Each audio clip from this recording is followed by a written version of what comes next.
आमचे नवनवीन तडका व्हिडिओ पाहण्यासाठी व्हिडिओ खाली दिलेल्या सबस्क्राइब बटन वर क्लिक करा आणि हो या घंटीला क्लिक करायला अजिबात विसरू नका। सारे जहां से अच्छा हिंदोस्तां हमारा, यह इकबाल ने लिखा हुआ गीत है। मैं मेरे हर कीर्तन में बताती हूँ, ना मुसलमानों से है ना हिंदुओं से है, ना मुसलमानों से है ना हिंदुओं से है, इस देश को तकलीफ तो बेईमानों से है। पाकिस्तान में जितने मुसलमान लोग रहते हैं ना, उससे कई गुना ज़्यादा मुसलमान लोग आज मेरे भारत देश में रहते हैं। लेकिन भारत देश में रहने वाले हर एक मुसलमान के दिल की धड़कन कहती है, मजहब नहीं सिखाता आपस में बैर रखना, हिंदी है हम वतन के हिंदोस्तां हमारा। यह सब भाईचारे के साथ रहते हैं, हिंदू मुस्लिम सिख ईसाई सब भाईचारे के साथ यह भारत देश में रहते हैं। म्हणून माझ्या भारतासारखा देश कुठे जगाच्या पाठीवर नाही। आणि विशेष म्हणजे या महाराष्ट्रामध्ये संत माईबाप होऊन गेले आणि सांगावंसं वाटेल, या जगामध्ये जर श्रेष्ठ कोण असतील तर ते म्हणजे संत मंडळी आहे। कारण एक गोष्ट लक्षात ठेवा, सरकारही आपल्याला काही ना काही देतं, पण सरकारनं दिलेलं पुरत नाही, फार काळ नाही पुरत ते। सरकारनं दिलेलं पुरत नाही, मायबापानं दिलेलं उरत नाही, संतांनी दिलेलं सरत नाही, जीव परमार्थ करत नाही, पापी कधी तरत नाही, जहर कधी जिरत नाही, सत्य कधी डरत नाही, आणि हे सगळं आमच्या डोक्यात शिरत नाही। म्हणून देव काही आम्हाला भेटत नाही। कसं भेटेल आम्हाला? अहो देवाला भेटण्याकरता अगोदर आम्हाला संत कळणं गरजेचं आहे। आम्हाला संत कळाले पाहिजे, माई बापू संत कळाले पाहिजे। आपल्या जीवनामध्ये संत खूप महत्वाचे आहे। अहो संत स्वतः जन्म घेतात आणि आपला जन्म सफल करतात। माई बाप आपल्याला जन्माला घालतात पण आपल्याला अध्यात्म देत नाही। मायबाप आम्हाला जन्माला घालतात पण अध्यात्म देत नाही। संत मंडळी आपल्याला जन्माला न घालता आम्हाला आमचा जन्म सफल करतात। इतके संत मंडळी आपल्या जीवनामध्ये अतिशय महत्वाची आहे।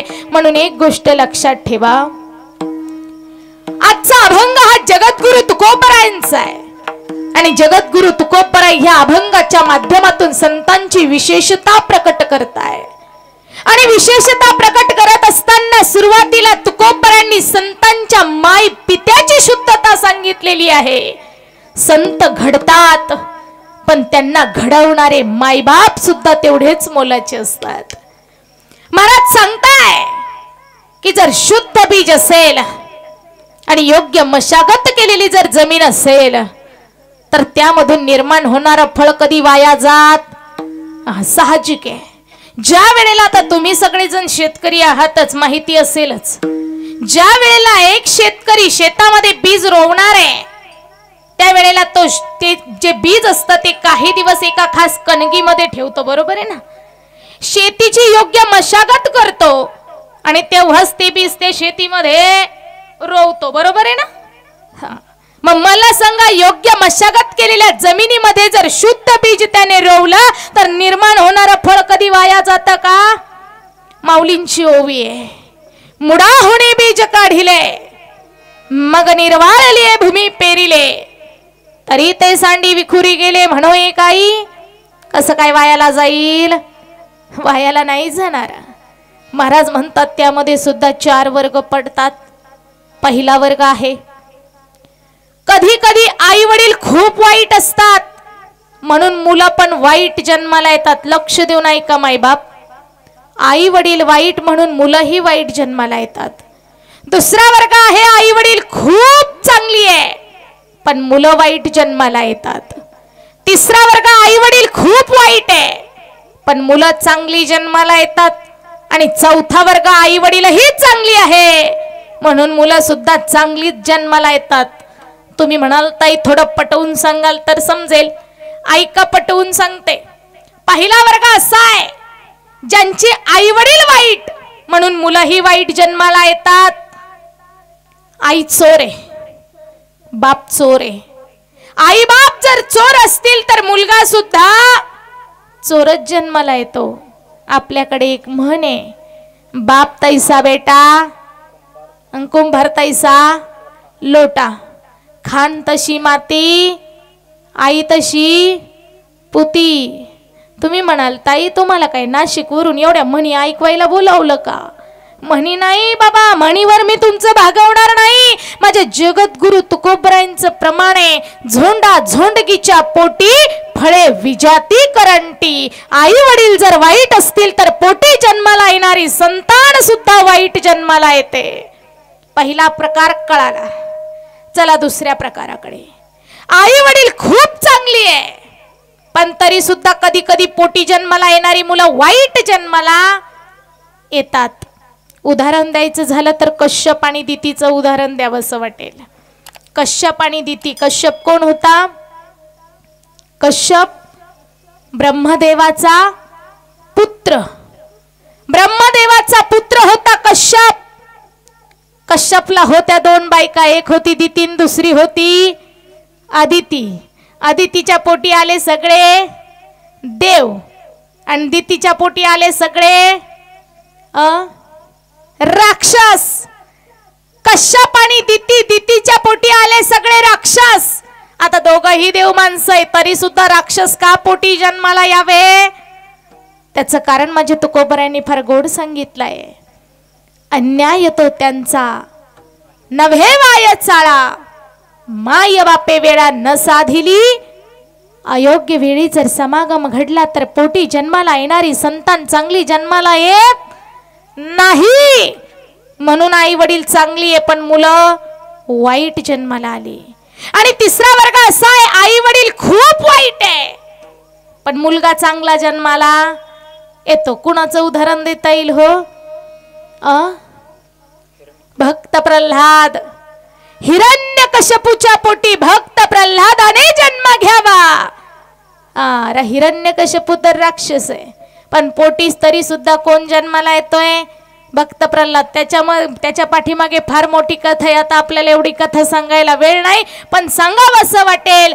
जरी बाप काय माई जरी सर्पिणीसारखी असली, बाप जरी बोक्यासारखा असेल तरी सुद्धा चांगली संतान जन्माला. तुकोबराय म्हणतात, माय बापे जरी सर्पिन की बोका, त्यांच्या संगे सुखा न पवे बाळ. आणि चौथा वर्ग आहे, आई वडीलही चांगली आहे आणि म्हणून मुलं सुद्धा चांगलीच जन्माला येत आहे. आणि मग तुकोबराय म्हणताय, तुका म्हणे सुख पावे या वचनी ज्यांची दोन्ही शुद्ध माय बापे. उदाहरण देऊन सांगेल. आळंदीमध्ये असणारी माता रुक्मिणी प्रत्येकाला माहिती आहे. आळंदीमध्ये असणाऱ्या माता रुक्मिणीने आळंदीमध्ये असणाऱ्या सुवर्ण पिंपळाला 1.25 लाख प्रदक्षिणा मारल्या. कशासाठी मारल्या होत्या हो? महिला मंडळ का मारल्या होत्या माहिती तुम्हाला? माता रुक्मिणीने आळंदीमध्ये असणाऱ्या सुवर्ण पिंपळाला 1.25 लाख प्रदक्षिणा का मारल्या? विठ्ठल पंत पुन्हा घरी यावे आणि आले सुद्धा. विठ्ठल पंत घरी आले पण विठ्ठल पंतांचं अंतकरण कशाचं होतं? संन्याशाचं अंतकरण होतं. म्हणून घडलं काय? एकाच घरामध्ये एकाच आईच्या पोटी 4 संत जन्माला यावे, यापेक्षा महाराष्ट्राचं दुसरं भाग्य काय असावं हो? काय भाग्य असावं? निवृत्तीनाथ दादा, ज्ञानेश्वर माऊली, सोपान काका आणि माझी मुक्ताई हे 4 संत महाराष्ट्राला मिळताय. यापेक्षा दुसरं भाग्य काय असावं आणि यापेक्षा दुसरी आई वडिलांची शुद्धता काय असावी? नाही. चाय की शोभा प्याली से. मी नाही सांगत, कबीरदासजी महाराज म्हणताय, चाय की शोभा प्याली से, बाग की शोभा माली से, ससुराल की शोभा. हे कसं कळतं? हे नाही सांगायची गरज पडत. ससुराल की शोभा साली से और कीर्तन की शोभा. मग कीर्तनामध्ये टाळी वाजवायची, कसर करायची अजिबात काट कसर करायची नाही. कीर्तनामध्ये टाळी वाजली पाहिजे कारण कीर्तनाची शोभा ही टाळीनी त्याला शोभा येत असते. म्हणून टाळी ही कीर्तनामध्ये वाजलीच पाहिजे. आता टाळी वाजवण्याचे खूप फायदे, आपल्याला तिकडे लक्ष द्यायचं नाही. विषयांतर करायचं नाही आपल्याला, पण टाळी कीर्तनामध्ये वाचली पाहिजे. महाराज म्हणताय शुद्ध बीजापोटी फळे रसाळ गोमटी. आता बघा, मी मगाशी कच सांगितलं, शुद्ध बीज म्हणजे कोण आहे? बाप. आणि योग्य मशागत केलेली जमीन म्हणजे कोण आहे? माय. जर मायबाप शुद्ध असतील तर पोटी जन्माला येणारी संतान सुद्धा चांगली जन्माला येते. बघा, महाराज म्हणतात आई वडिलांची शुद्धता फार महत्वाची आहे. सुभाषितकारांनी वर्णन केलंय, सुशीलो मातृपुण्येन पितृपुण्येन चतुरता उदारो वंश पुण्येन आत्मपुण्येन सभाग्यता. आईच्या पुण्याईने मुलगा सुशील जन्माला येतो, तर बापाच्या पुण्याईने मुलगा चतुर जन्माला येतो. वंशाच्या पुण्याईने मुलगा उदार जन्माला येतो, तर स्वतःच्या आत्मपुण्याईने मुलगा भाग्यवान जन्माला येतो. याकरता आई वडिलांची पुण्याई फार महत्वाची आहे. आई वडिलांचे संस्कार फार महत्वाचे आहे. आणि विशेष करून महिला मंडळ मी तुम्हाला सांगेल, खरं तर लेकरावरती प्रथम संस्कार घालायचं काम हे आईच आहे. बरोबर ना महिला मंडळ? कधीपासून आई लेकरावरती संस्कार घालते? केव्हापासून? बाळ जन्माला आल्यापासून. बोलत चला तुम्ही. नारी शक्तीचा जागारी या ठिकाणी अजिबात घाबरू नका, त्यांच्यापेक्षा आपली संख्या जास्त आहे. बरोबर आहे ना? हा, मग मला सांगा, लेकरावरती आई केव्हापासून संस्कार घालते? त्याचा चेहरा पाहिल्यापासून का? लेकराचा चेहरा न पाहताच आई त्याच्यावरती प्रेम करायला लागते आणि लेकरावरती संस्कार घालायला सुरुवात करते. म्हणजे ज्या वेळेला बाळ हे आईच्या उदरात असताना त्या क्षणापासून ती माय माऊली लेकरावरती संस्कार घालते. पूर्वीच्या म्हाताऱ्यांना विचारा, माय माऊल्यांना, आमची ही मावशी गरोदरपणामध्ये कीर्तन ऐकायची, प्रवचन ऐकायची, ओव्या गायची, भजन म्हणायची, म्हणून तिचे दिवस अजून बरे. तिला तिची मुलं निदान घरात तरी सांभाळतात. मावशांनो, आज आम्हाला भीती वाटते. लग्न झालं की म्हणाल, आई जेवणाची सोय झाली, तुम्ही वृद्धाश्रमाचा रस्ता धरा की आता. कारण मी का सांगते, आज संस्कार राहिलेले नाहीये. कारण आज आम्ही गरोदर सुशिक्षित माता झालोय ना, 2 वर्ग आम्ही जास्त शिकलो, म्हणून आज आम्हाला लेकरावरती संस्कार घालायला वेळ राहिलेला नाही. आजकाल अजिबात संस्कार राहिलेले नाहीये. आजकालचं काय बोलावं, 1-2 महिना झाला की आम्हाला डॉक्टरांकडे जावं लागतं. डॉक्टर सांगतात, ताई तुम्हाला की नाही बेड रेस्ट घ्यावा लागेल. आमची ताई 24 तास बेडवर, आणि ताईच्या समोर काय ठेवला जातो? बरोबर, टीव्ही. आणि आमची ताई टीव्ही वरती कसल्या सिरियल बघते? बाळूमामाच्या नावानं सांग भलं, विठू माऊली, तू माझा सांगाती, असलं काही बघते का? हो नाही नाही नाही नाही नाही नाही, आम्हाला असलं काही पण नाही आवडत ताई. आम्हाला काय आवडतं? लागीर झालंच तुझ्यात जीव रंगला, काहे दिया परदेस, माझ्या नवऱ्याची बायको तुला पाहते रे, हे म्हणबावरे. मला सांगा, असलं काही पाहिल्यानंतर हिच्या पोटी जन्माला येणाऱ्या बाळ काही शिवाजीराजे जन्माला येतील का? एखादी झाशीची राणी लक्ष्मीबाई जन्माला येईल का? हिच्या पोटी जन्माला येणारी कार्टी ही हिरो आणि हिरोईन जन्माला येईल. पण आज माझ्या भारत देशाला हिरो आणि हिरोईनची गरज नाहीये. आज माझ्या भारत देशाला तरुण तडफदार छत्रपती शिवाजी महाराजांची गरज आहे. बरोबर आहे ना? आपण सहज बोलतो, राजे तुम्ही पुन्हा जन्माला या. राजे जन्माला येतील, पण राजांना जन्माला घालणारी जिजाऊ तर अगोदर जन्माला आली पाहिजे ना. आमच्या घराघरात जिजाऊ आहे, पण आमची जिजाऊ 7 वाजेचं तुलसी नाटक पाहायला बसली की रात्री 10 वाजेचं कुमकुम नाटक पाहिल्याशिवाय टीव्ही समोरून हालतच नाही. सांगा, असल्या जिजाऊच्या पोटी कुठून शिवबा जन्माला येतील? येतील का? कुठून झाशीची राणी लक्ष्मीबाई जन्माला येईल? मग मला सांगायचं फक्त एवढंच आहे, लेकरांना जर चांगलं घडवायचं असेल तर त्यासाठी माय पित्याची शुद्धता महत्वाची आहे. माय बाप लेकरावरती संस्कार घालतात, म्हणून माय पित्याची संस्कार महत्वाची आहे. बघा आजकाल अजिबात संस्कार राहिलेले नाहीये. आज आम्ही मुलांना वेल एज्युकेटेड बनवतोय, पण त्याचबरोबर संस्कार द्यायला विसरतोय.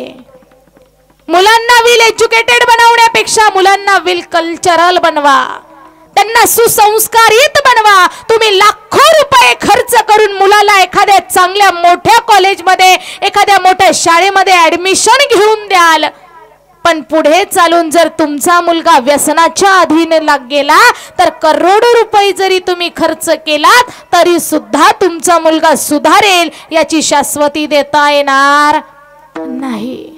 म्हणून मुलांना सुशिक्षित बनवण्यापेक्षा मुलांना सुसंस्कारित बनवा. आज ती काळाची गरज आहे. आज आमच्या लेकरांना आम्हाला अंधाराकडून उजेडाकडे न्यायचंय. त्यांच्यावरती चांगले संस्कार घालायचे, अध्यात्माचे संस्कार घालायचे, परमार्थाचे संस्कार घालायचे. पण एक गोष्ट सांगू का, आजकाल आमच्याकडे अजिबात संस्कार राहिलेले नाहीये. मायबापू बरं, एक खरी गोष्ट सांगेल तुम्हाला, आत्ता मागे माझ्या वाचनात गेलेली गोष्ट आहे. इंडोनेशिया ही कंट्री प्रत्येकाला माहिती आहे. इंडोनेशिया हा देश, इंडोनेशिया या देशामध्ये सगळी मुसलमान लोक आहे, फुल्ली मुस्लिम कंट्री. पण त्या ठिकाणचं एक वैशिष्ट्य सांगितल्यानंतर तुम्ही सुद्धा तोंडामध्ये बोट घालाल. त्या देशामध्ये कोणत्याही घरामध्ये एखादा मुलगा किंवा मुलगी जन्माला आली की त्या घरामध्ये पहिल्यांदा रामायणाचा पाठ होतो. 40 दिवसाची रामलीला होते. कुठं? इंडोनेशियामध्ये. सगळे मुसलमान लोक आहे, पण तरी सुद्धा बाळ घरात जन्माला आलं की रामायणाचा पाठ होतो. 40 दिवसाची रामलीला होते. का होते? त्यांनी त्याचं कारण सांगितलं. आम्ही रामायणाचा पाठ घेतो कारण आमच्या घरामध्ये जन्माला आलेला मुलगा असो किंवा मुलगी असो, त्या मुलाने किंवा त्या मुलीने राम सीतेचं अनुकरण करावं, त्यांच्या पावलावरती पाऊल ठेवून चालावं, भरतासारखा भाऊ बनावं, हनुमंतासारखा सेवक बनावं, याकरता आम्ही रामायणाचा पाठ घेत असतो. त्या ठिकाणी जन्माला बाळ आल्यानंतर रामायणाचा पाठ होतो ना. आपल्याकडं काय होतं? आपल्याकडं पोरगा जन्माला आला की आपण काय म्हणतो, काय राम भाऊ पार्टी कधी देणार आहे? तिकडं रामायणाचा पाठ होतो ना, आम्ही पार्ट्या मागतो. मला एक गोष्ट अजिबात पटत नाही महिला मंडळ. काय तो केक कापणं, काय त्याच्यावर मेणबत्ती लावणं, काय ती मेणबत्ती विझवणं, काय लक्ष देऊन ऐका, मेणबत्ती विझवणं हा सगळ्यात मोठा अपशकुन आहे. मेणबत्ती म्हणजे तो दीपक आहे आणि दीपक म्हणजे भगवंताचं स्वरूप साक्षात्कार आहे. ते स्वरूप रूप आहे आणि खुशाल त्या मेणबत्तीला आम्ही विझवतो. अपशकुन आहे तो खूप मोठा. म्हणजे आम्ही आमच्या मुलांना अंधाराकडून उजेडाकडे घेऊन जाण्यापेक्षा आम्ही उजेडाकडून आमच्या मुलांना अंधाराकडे घेऊन नेतोय. हे संस्कार आपण आपल्या मुलांवरती घालतोय का? मी का सांगते तुम्हाला, कारण आई वडील हे मुलं घडण्यामागे विशेष महत्वाचे असतात. मला तर असं वाटतं आई वडिलांनी मुलांसाठी कधीच संपत्ती कमवू नका. पण आम्ही अशी संपत्ती कमवतो, अशी संपत्ती कमवतो, आपल्या डोक्यात एवढंच का माझं पोरानेही बसून खाल्लं पाहिजे, माझ्या नातानेही बसून खाल्लं पाहिजे, इतकी आम्ही संपत्ती कमवतो. एवढी आम्ही लक्ष्मी. पोराच्या वाट्याला काहीतरी सोडा ना. सगळं तुम्हीच त्याच्याकरता कमवून ठेवलं तर त्यांनी करायचं काय? त्याला काहीच करायला उरत नाही. मग मोक्कार पैसा असतो, मग तो व्यसनाच्या अधीन जातो. जी मुलं वाईट व्यसनाला लागलेली आहेत त्यांच्या मागे 50% दोषी त्यांचे मायबाप आहे. लक्षात ठेवा. लेकरांना घडवणं हे आपलं काम आहे, त्यांच्यावरती चांगले संस्कार घालणं हे आपलं काम आहे. म्हणून तर जगद्गुरु तुकोबराय म्हणताय की शुद्ध बीजा पोटी फळे रसाळ गोमटी. पुत्र जन्माला यावा, पण कसा जन्माला यावा? भागवतामध्ये पुत्राचे 4 प्रकार सांगितलेले आहे. उत्तम पुत्र, मध्यम पुत्र, अधम पुत्र आणि अधम पुत्र. उत्तम पुत्र कुणाला म्हणायचं? आई बापाच्या मनामध्ये काय आहे ते ओळखून सगळी कामं करून दाखवतो, त्याला म्हणायचं उत्तम पुत्र. दुसरा आहे मध्यम पुत्र. आई बापाने सांगितलेली कामं करतो, काय पण त्याला ते ओळखता येत नाही. सांगितलेली कामं करतो, खुशीने करतो, आनंदाने करतो, त्याला म्हणायचं मध्यम पुत्र. तिसरा आहे अधम पुत्र. आई बापाने सांगितलेली कामं करतो पण अगदी नाईलाजाने ना खुशीने कंटाळा येऊन करायचं म्हणून केलं. आणि चौथा वर्ग असा आहे अधम पुत्र. आई बापाने कितीही कामं सांगितली तरी सुद्धा आई बापाचं काही एक ऐकायचं. तुकोबराय अशा पुत्रांना पुत्र म्हणतच नाही. पोटी जन्मती रोग तरी का म्हणावे आप्तवर्ग. पुत्र जन्माला यावा असं जर वाटत असेल तर कसा पुत्र जन्माला आला पाहिजे? त्रैलोक्यामध्ये फिरत असताना स्वतः समवेत आपल्या आई बापाचीही कीर्ती वाढवेल असा पुत्र जन्माला यायला हवा. नवे नवे त्रैलोक्यामध्ये झेंडा फडकवील असा पुत्र.